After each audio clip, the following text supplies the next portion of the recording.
Bismillahirrahmanirrahim. Assalamualaikum warahmatullahi wabarakatuh.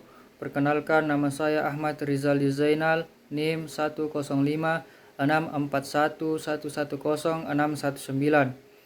Kelas IP 4C.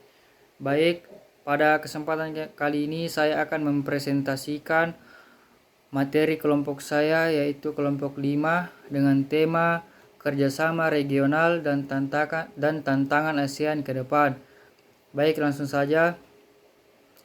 Kerjasama regional ASEAN. Sebagai organisasi di kawasan Asia, ASEAN membawa sejumlah prospek hubungan internasional yang lahir setelah ASEAN diharapkan mampu meningkatkan perdagangan dan kesejahteraan perdagangan.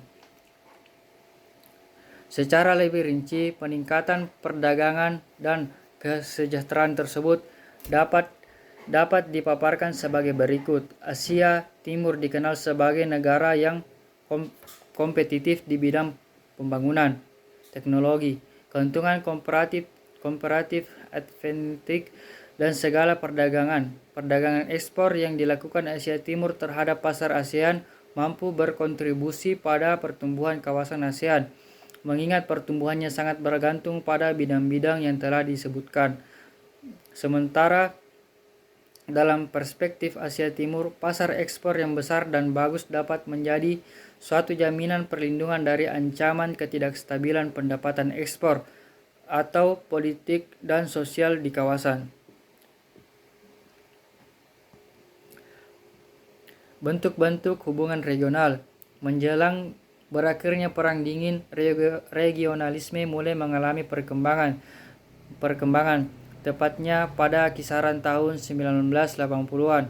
Pembentukan UE mempelopori kelahiran regionalisme baru, diikuti pula oleh pembentukan ASEAN, Economic Commission of West African States, atau bisa disebut dengan ECOWAS.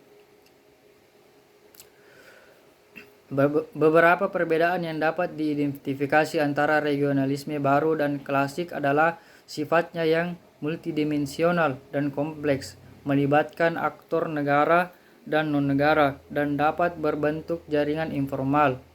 ASEAN pernah beberapa kali membentuk forum keamanan regional, diantaranya ialah ASEAN Regional Forum atau yang disebut dengan ARV, Asia Summit atau yang disebut dengan EAS, dan ASEAN Defense Ministry Meeting plus China, Japan, South Korea, India, Australia, New Zealand, the US, and Rusia, atau yang bisa disebut dengan ADMM plus. Seiring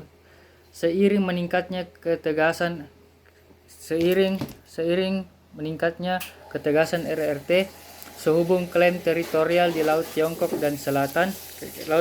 Selatan dan Timur. Akan tetapi forum-forum tersebut bukan menjadi ajang ASEAN untuk menunjukkan perannya di bidang keamanan regional, justru mengekspos ketidakefektifan dan kegagalan anggota ASEAN dalam meraih posisi tawar-menawar yang setara dengan kekuatan mayoritas di kawasan. Tidak adanya institusi formal yang menangani manajemen krisis dan ketidakmampuan ASEAN berbicara dalam satu suara seringkali dipandang sebagai titik kelemahan ASEAN. Selain daripada itu, perbedaan blok ASEAN juga dikenal sebagai prinsip non-intervensi terhadap urusan negara-negara lain yang dituangkan dalam Treaty of Amity and Cooperation.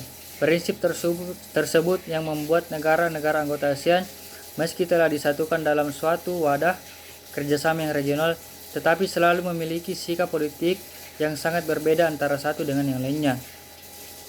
Perkembangan kerjasama regional selanjutnya ialah perkembangan kerjasama regional dalam membangun arsitektur regional di kawasan Asia Tenggara dan peran Indonesia serta ASEAN menjawab perkembangan tersebut. Baik, dalam pembangunan arsitektur kawasan, Indonesia dan ASEAN perlu memperkuat evolusi arsitektur regional untuk menjaga perdamaian, keamanan, dan stabilitas kawasan. ASEAN perlu menjadi stabilator regional yang netral dan independen. ASEAN perlu menyeimbangkan kepentingan regional dan global saat berhubungan dengan berbagai mitranya dari Asia dan Pasifik serta kawasan lain. ASEAN memegang peran penting dalam pembangunan arsitektur kelembagaan di tingkat kawasan.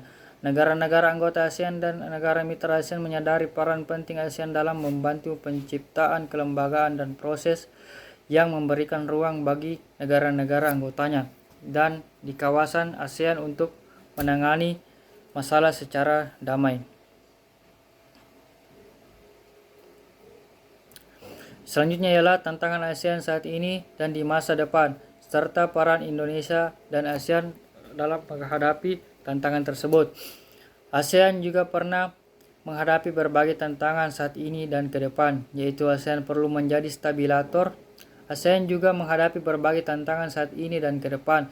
ASEAN perlu menjadi stabilator regional yang independen dan efektif dalam menjaga perdamaian dan stabilitas di Asia Tenggara dan Timur. ASEAN harus pasti mempertahankan perannya dan sentralitasnya dalam pembentukan arsitektur di Asia Tenggara dan Timur yang saat ini sedang berevolusi.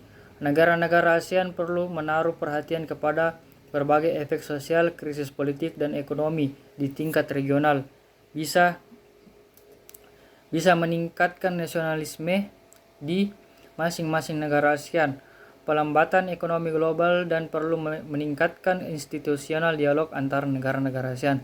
Saat ini peran Indonesia dan ASEAN ke depan akan menghadapi tantangan untuk menjaga dan mempertahankan sentralitas dan kesatuan ASEAN. Tanpa kesatuan dan sentralitas, peran ASEAN di kawasan dan dunia akan menjadi kurang relevan.